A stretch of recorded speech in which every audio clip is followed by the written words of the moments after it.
Grâce soit rendue à Dieu qui nous donne la victoire par notre Seigneur Jésus-Christ. 1 Corinthiens 15, 57. Quel est le sens du mot victoire? La victoire n'est pas seulement la disparition des manifestations du mal, mais la suppression de la cause profonde du péché. Pour être victorieux, nous ne devons plus rien dissimuler. Nous n'appelons pas toujours le péché par son nom. Évidemment, nous sommes forcés de reconnaître comme étant des péchés certaines contraventions flagrantes de la loi divine ou humaine.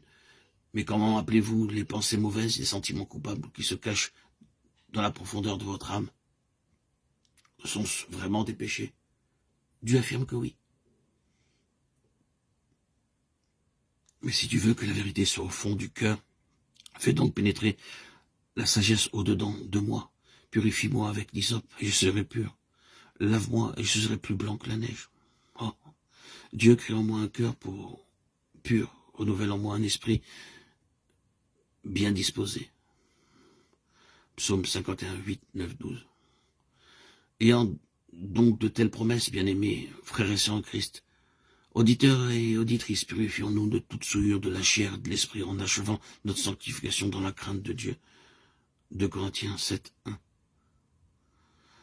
Dans toutes ces choses, nous sommes plus que vainqueurs par celui qui nous a aimés. Romains 8, 37. Vous aviez l'habitude de vous mettre en colère? Maintenant, vous savez contrôler extérieurement au moins ces accès de violence. Mais vous éprouvez encore une grande irritation intérieure et du ressentiment. Est-ce la véritable victoire? Quelqu'un vous dit une parole méchante ou injuste. Vous ne répondez rien et apparemment, restez calme. Mais au fond, vous êtes fâché et vous vous dites, j'aimerais bien pouvoir lui dire ce que je pense. Est-ce là la délivrance du péché?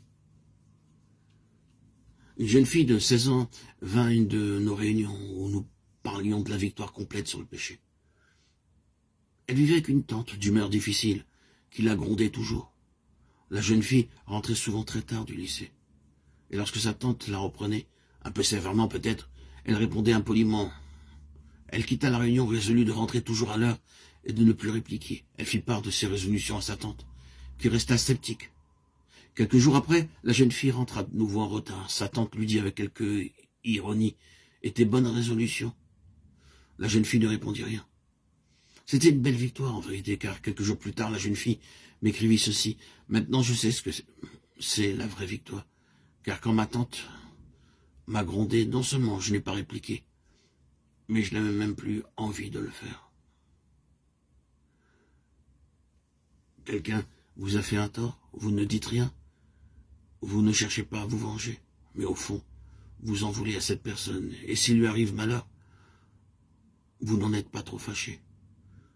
L'esprit qui vous anime est-il celui d'un vrai chrétien?